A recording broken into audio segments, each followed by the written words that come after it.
Welcome back to the deep dive.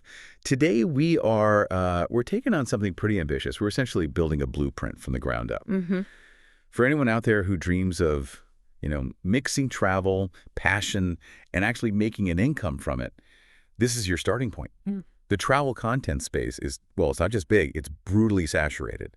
And that's exactly why a blueprint is so necessary. Our sources today aren't about just aspirational fantasies. This is all about tactical execution. Right. We've gathered the essential steps from creators who are actually doing this successfully. We're covering everything from, nailing your brand identity, picking the right gear. All the way to the really tricky stuff like mastering the YouTube algorithm and building an income stream that actually works in 2025. Yeah, that's the goal. So that's our mission for this deep dive. To give you the shortcut, we're distilling all that knowledge you'd normally spend years learning through trial and error. We want to help you move from being an armchair dreamer to a serious creator. And you have to be serious. You're not just competing with other travelers anymore. Not at all. You're up against the entire ecosystem. I mean, the sources say over 1 billion hours of video are watched daily on YouTube. 1 billion. Wow. So that first impression, it isn't just optional. It's everything. Okay, we've got the technical, the creative, and the strategic lined up. Let's jump in. All right, so let's start with this first, absolutely crucial step. Before you spend a single penny on a plane ticket or a new lens or anything, Yeah.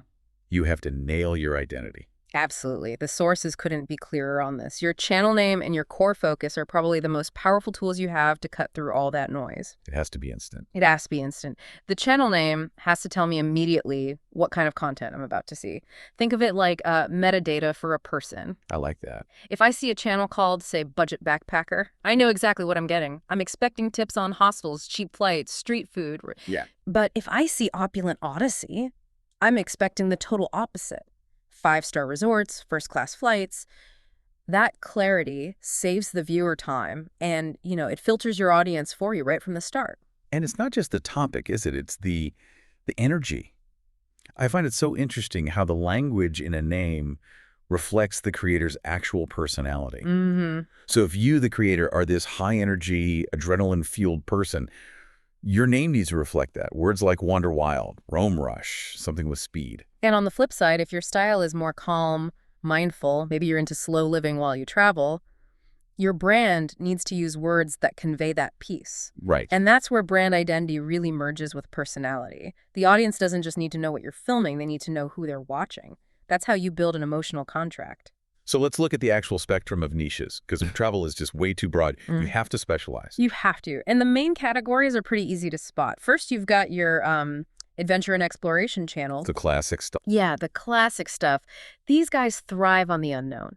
They're doing physical challenges, going to off-grid locations, all that high adrenaline content. Think names like Horizon Hunters or Expedition Earth. And their money comes from gear partnerships, I assume? Exactly. Gear partnerships, maybe even documentary production deals down the line. Okay, what's next? Then you have the super important financial niche. This is all about providing pure, hard value. You've got the budget backpacker segment. The ones who show you every single receipt? Yes, showing exact prices, daily spending breakdowns. It's extreme frugality. But just as valuable is the high-end niche, the Opulent Odyssey or Luxe Voyager channels. Which is for a totally different audience. Totally different. Someone who is financially comfortable and wants honest reviews of luxury experiences. But the key for both is just honesty about the price tag. Okay, so adventure, finance. Yeah. What's the third one? The third big one is based on the creator's lifestyle. This is maybe the most relatable for a lot of people. We see a lot of success with channels like Solo Sojourns for individual travelers. Which offers a lot of safety tips, that kind of thing. Right, and advice on independence. Then you have the couple channels, like Together We Roam, which focus on relationship dynamics on the road.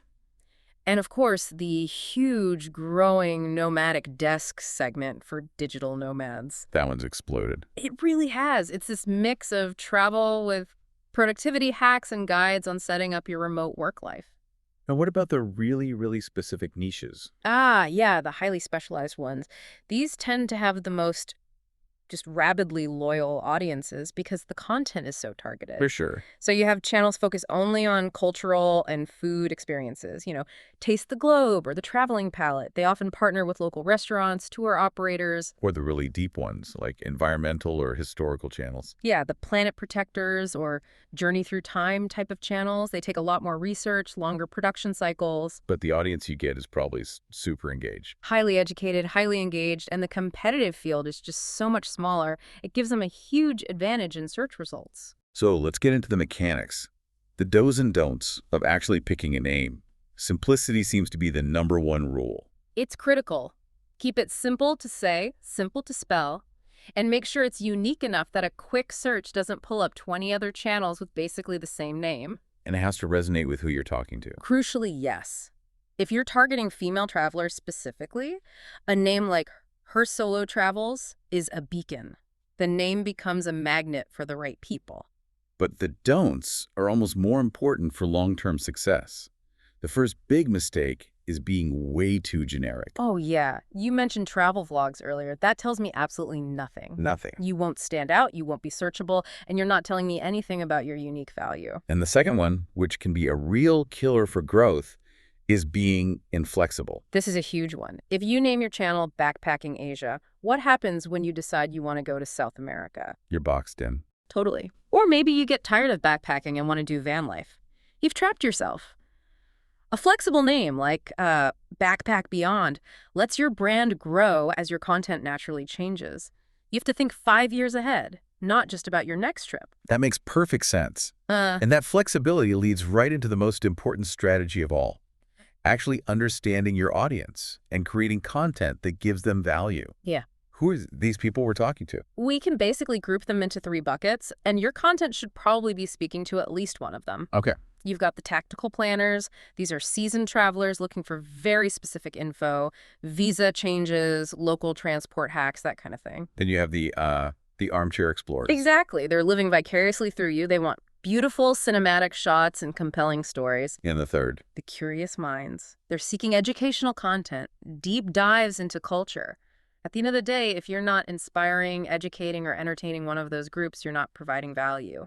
And the sources really push for a multifaceted content approach. Right. Moving beyond just, here's day 1 of my trip. Oh, for sure. You need that variety to stop viewers from getting bored. You have to combine the practical with the polished. So for practical tips, you're solving a problem for them. You are.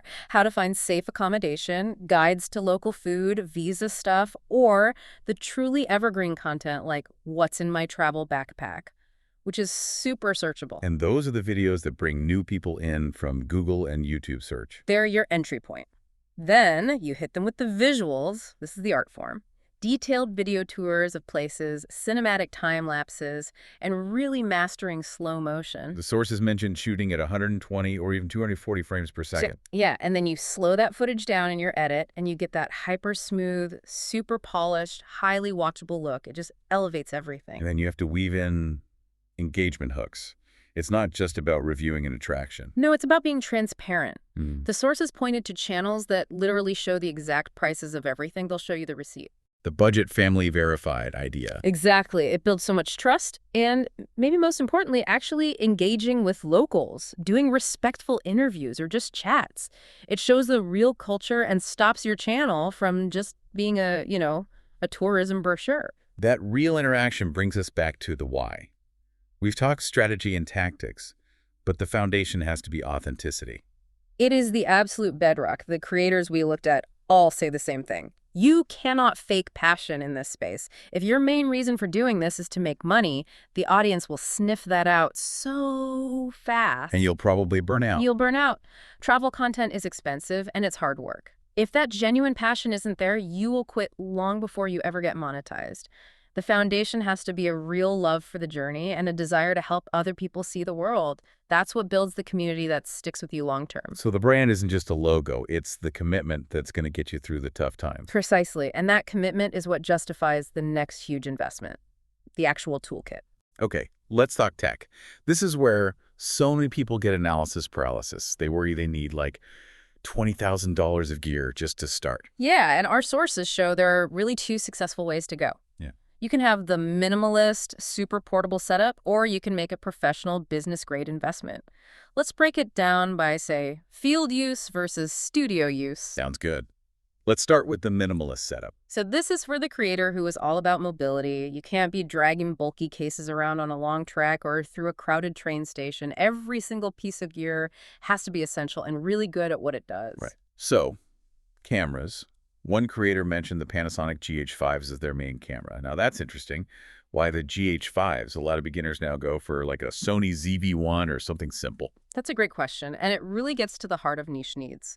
The GH5s uses what's called a micro four thirds sensor. Okay. So unlike a big, heavy full-frame camera, the M4/3 system is a great balance of portability and really high performance. The GH5 specifically is famous for its incredible low-light performance. Which is huge for travel. It's critical. You're filming in street markets at dusk, inside dark hostels, places with weird lighting. It also has amazing built-in stabilization, so if you're walking and talking, the footage is just cleaner right away. It's a true video workhorse. And for the secondary, super compact camera, the DJI Osmo Pocket 3 comes up a lot. The Pocket 3 is a little engineering marvel. It shoots high-quality video horizontally and vertically, which is perfect for shorts and reels. But the killer feature is the gimbal. The built-in 3-axis mechanical gimbal. It gives you that crispy, smooth movement right out of the camera, no separate stabilizer to set up. It's also got object tracking, which for a solo creator is invaluable. The camera will literally follow you as you walk. It just transforms the quality of your shots. And then there's the ultimate minimalist camera, the one in your pocket. Your iPhone. Yeah. The advice is simple. It's essential for never missing a shot. Modern smartphone cameras are so good, especially in daylight, that they're totally comparable to dedicated cameras for quick shots. Some creators just use their phone for all their still photos. But okay, visuals get people to click. But the audio is what makes them stay. 100%. As one source put it, good audio takes your content to a whole nother level. It's the real game changer. So what's the audio strategy here? It seems to be about layering. It is. Layer 1 is your baseline quality. A Rode shotgun mic mounted right on the camera. Okay. It's the easiest way to get good directional sound. You're essentially baking in decent audio into the video file itself. You almost never shoot without it. And layer 2 is the pro-level step up for when you're talking to the camera. That's where the DJI mini mics come in. It's a wireless system, seamless connection, fantastic quality. If you're doing a voiceover or an interview, this system makes your dialogue crystal clear. And the 2-mic option makes interviewing a local or another traveler totally frictionless. And to get those big, sweeping, epic shots that define travel content, you need a drone. The recommendation is very specific, the DJI Mini 4 Pro. Yeah, and the reason is all about logistics. It's the weight. The Mini 4 Pro weighs 249 grams, sub 250 grams, which is 1 gram under the international registration limit in a lot of countries. So it saves you a ton of paperwork. A ton of paperwork and hassle. You still have to check local rules, of course, but it simplifies things massively. It's a detail that separates the pros from the amateurs choosing gear, that reduces friction while still giving you amazing visuals. So once you've shot all this 4K footage, you have to edit it, often on the move. Right. So the post-production setup has to be tough. The sources really favor the MacBook Pro for its power and, its smooth workflow with software like Final Cut Pro. And for storage. Rugged is the only way to go. You're going to drop this stuff. So we're talking a fast SanDisk 2TB SSD for your active editing and a durable, lacy 2TB or 4TB hard drive for long-term storage. Both of them wrapped in those tough rubber casings. Now let's switch gears to the studio setup. This is for the creator who's doing a lot of high-quality narration back at home base. Yeah, this is a big step up in audio quality, even beyond what the DJI mics can do. This is an investment in pure, clean sound. And that means a serious microphone, like the Shure KSM-44. Which is a proper studio-grade mic. It captures every single nuance of your voice. But a mic like that needs power and a way to connect to the computer. And that's where an audio interface comes in. The Focusrite interface is mentioned as the industry standard. Why that one specifically? It's all about reliability and clarity. The Focusrite gives you what's called phantom power, which these big condenser mics need to even turn on. But it also gives you really clear visual feedback. The lights. The lights. If your voice level is perfect, you see green. If you're too loud and it's distorting, you see yellow and then red. That visual cue is so important for getting consistently good audio without any clipping. It's a professional benchmark. Okay, let's talk about the total investment for a pro setup. The sources laid it out like a business proposal. They did. One creator, who's based in India, shared their full gear list, and it came to about 960,000 rupees. Which, for our global listeners, is roughly 11,500 US dollars. Yeah, and that's a one-time gear investment. That's a clear signal that you're moving from a hobby to a real business. So what does that 11.5 grand get you today? It gets you versatility, and it future-proofs you.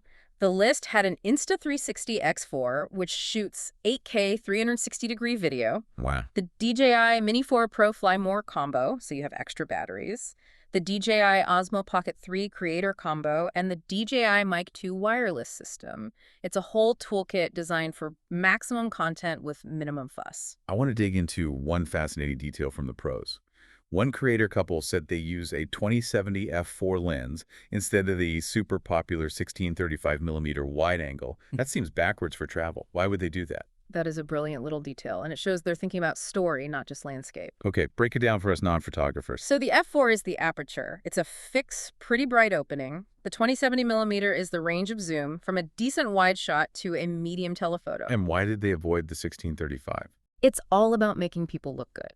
A 1635 is super, super wide, great for huge buildings or landscapes, but when you're vlogging as a couple and you hold that wide lens close to your faces, it causes this unflattering distortion at the edges. It stretches things out. I see. The 2070 gives a much more natural, more flattering look when you're trying to frame two people in a shot together.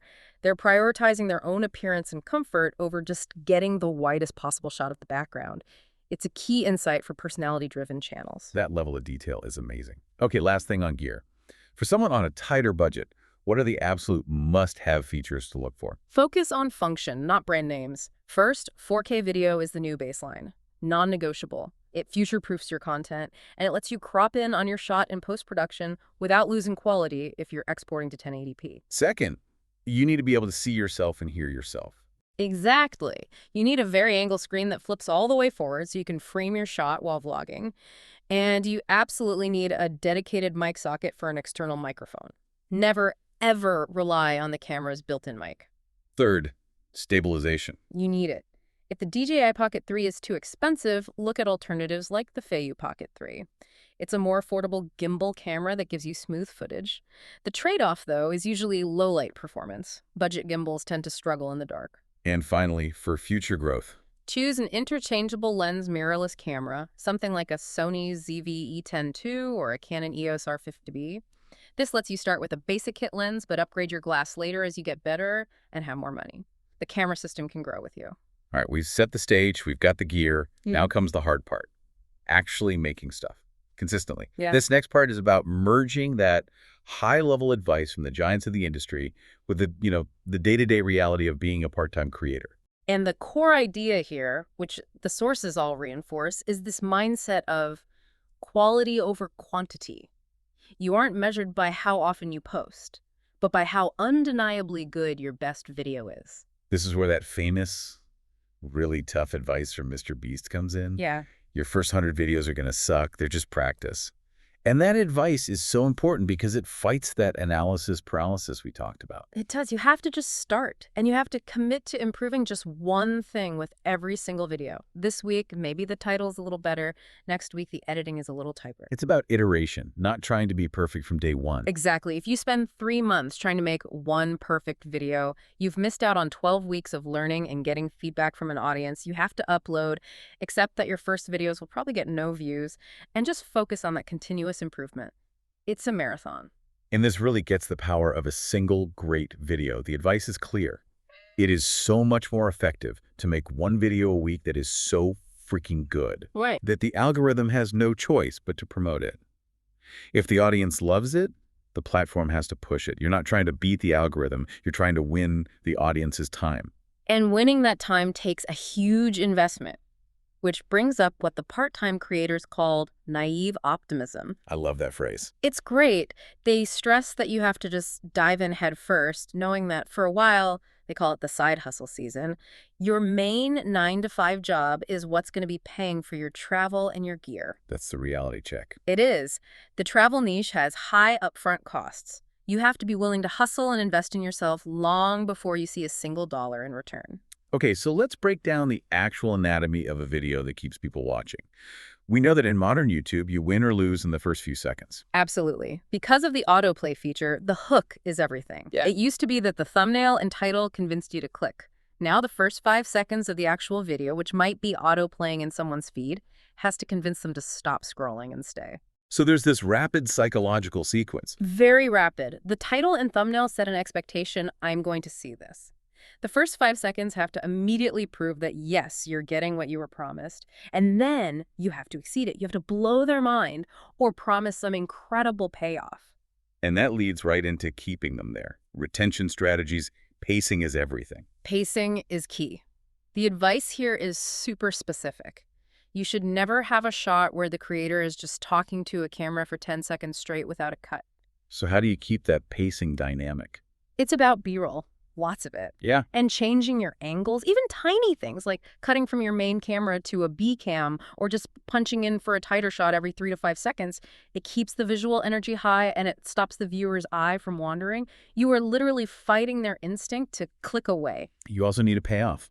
If the video is 15 minutes long, you have to give them a reason to stick through the boring middle part. You do. You have to promise something at the beginning and then deliver it at the end. If the title is, I survived a $10,000 challenge, the viewer will sit through the slower moments because they want to find out who wins the money. You create narrative tension that has to be resolved. Now, what about tools for creators on the road?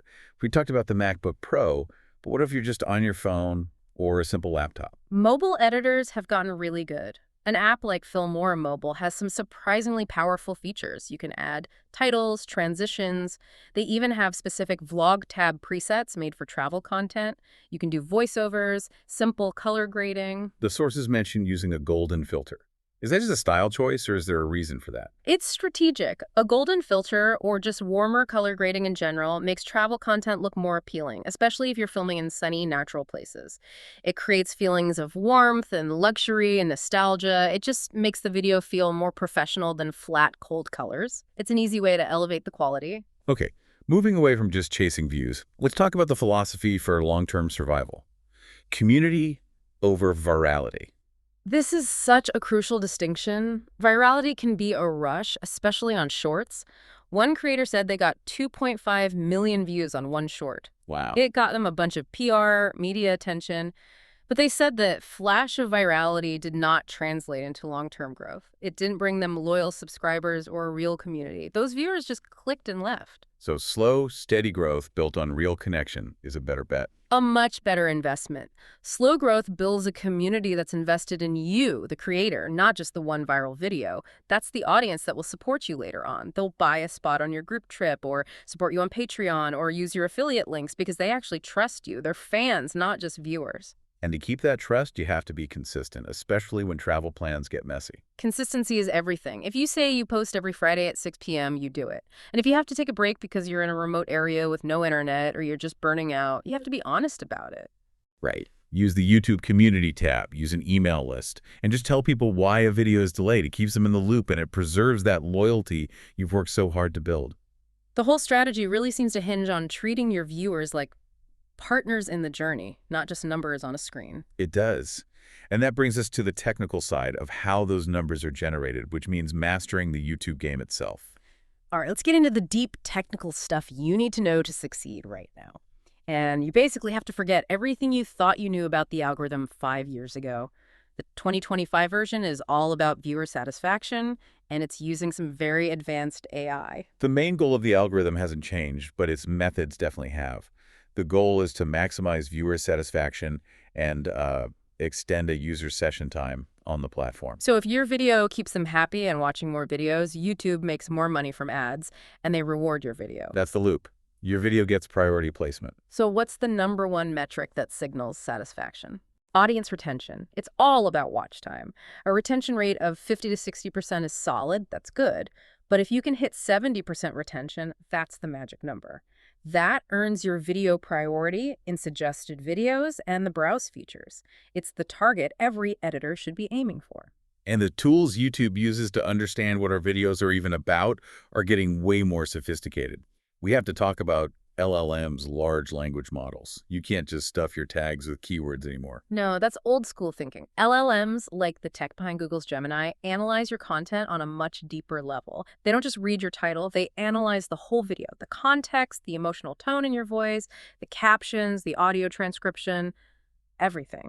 Can you give us a real-world example of how that works? Sure, let's say you title a video, Budgeting the South of France. The LLM listens to your audio. If it hears phrases like cheap street food, hostel booking, and saving money, it confirms the context and recommends your video to people searching for budget travel. But what if your tone is off? Great question. If the audio also detects that you sound really frustrated, or maybe your captions describe high-end restaurants, the LLM gets confused. It can't confidently categorize your video, so its recommendation power drops. That means clear narration and accurate captions are more important than ever. What about the classic stuff? Likes, comments. Do they still matter? They do, but it's subtle. Likes, comments, shares, they're all positive signals. But you also have to track the negative signals. The not interested button is a killer. And so are viewers who click on your video and then leave right away. If viewers are signaling they're unhappy, your video's visibility gets throttled immediately. So as a creator, you have to actively encourage good interaction. You do. And don't just say comment below. Be specific. Be specific and relevant. Ask a question like, comment below which of these gadgets should I review next? Or did you like the Paris segment or the Italy segment more? Let me know. Specific questions get specific answers, and that boosts your engagement score. Okay, let's shift to SEO, search engine optimization. How do we get seen today? You have to think about it in two different ways, because the long-form video algorithm and the shorts algorithm work on different physics. Okay, so for long-form SEO, your main detailed travel guides. It's all about metadata. You have to optimize your title, your description, and your captions for search queries. Keep your titles under 60 characters and put the most important keywords right at the front. The sources we looked at say that well-optimized metadata can boost your impressions by as much as 15%. And the shorts algorithm, that feels like a whole different game. It's a different beast. Shorts promotion relies on two key metrics that signal hypervalue: the replay count and the completion rate. Replay count. Yeah, if someone watches your short and then it immediately auto-replays and they watch it again, that's a huge positive signal. And your completion rate needs to be super high, ideally over 70%, which means people are watching the whole thing, maybe even multiple times. So how do you get those replays? Instant hooks. You have 3 seconds to grab them. And you need to use trending elements, like a specific audio track that's going viral. Shorts have to be incredibly dense with information or visual surprise.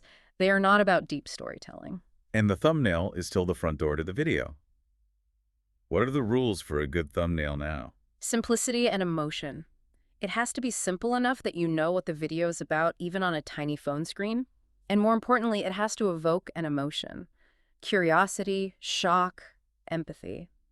You want to create an emotional question that the viewer feels they have to answer by clicking. And you shouldn't just set it and forget it. Never. You should always be testing and adapting your thumbnails, even on old videos. A fresh thumbnail can give old content a whole new life in the algorithm. And finally, on video strategy, there's the idea of evergreen content. Evergreen content is your long-term retirement plan. These are videos that are always relevant. How to budget monthly for travel, best travel cameras, editing basics for beginners. They just keep getting views from search, month after month, year after year. A healthy channel has a mix of trendy stuff and these foundational evergreen videos. Let's get to the good part, monetization. After you've mastered all that, how do you actually make money? First, you have to get into the YouTube Partner Program, the YPP. The rules are you need 1,000 subscribers, and then you have to hit one of 2 targets.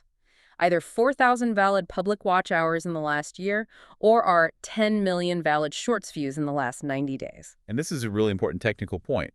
Watch hours from shorts do not count toward that 4,000-hour goal. That's a critical detail that trips up so many new creators. You have to be getting those hours from your long-form content. So once you're in, where does the money come from? For a part-time travel creator, the income breakdown is heavily weighted towards AdSense and brand deals. That's often 70 to 80% of their income. Affiliate income is usually around 10%. And then Patreon or memberships is about 5 to 7%. And AdSense isn't an instant payday, is it? Far from it, especially in a high-cost niche like travel. One creator shared that it took them about a year after they got monetized to have their first $1,000 month from AdSense. The ad rates for travel are decent, but you just don't have the views at the beginning. It really reinforces the need for that financial hustle. What about brand deals? What kind of brands are working with travel creators? It's a pretty diverse list. You've got destination tourism boards who pay you to promote a city or a region. You have gear manufacturers for cameras, bags, hiking gear. And increasingly, you have travel tech, apps, VPNs, budget trackers, things like that. Brand deals are great because you get a flat fee upfront. And for affiliate marketing, where's the best place to focus for travel? You want to focus on things your viewers need right now. The highest conversion rates are from experience sites like Get Your Guide or Viator, where people can book tours, and also property aggregators like Stay22, which is clever because it bundles all the big sites, Expedia, Booking.com into one link, which makes it super convenient for the viewer. Are there any, legitimate ways to speed up getting to that 4,000-hour mark? Yes. The sources strongly recommend doing weekly public live streams. The watch hours you get during those live sessions do count toward your 4,000 hours. It's a great way to engage your community and boost your hours at the same time. That's a great tip. Okay. Last technical bit, but a really important one. Navigating copyright in music. Oh, this can kill a channel.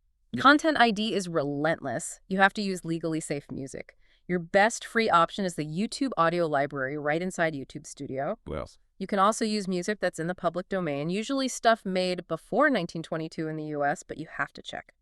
Or music with a Creative Commons license, which means you have to give proper credit in your description. but the safest way, the pro way, is to just pay for it. It is. A subscription to a service like Epidemic Sound or Artlist is a business expense. For a monthly fee, you get unlimited access to a huge library of music that is totally cleared for YouTube. It just removes all the anxiety. And let's go over the big don'ts, the things people try to do to trick the system. Don't ever use a copyrighted song and just write, "I don't own this" in the description. That does nothing. Don't use just a short snippet.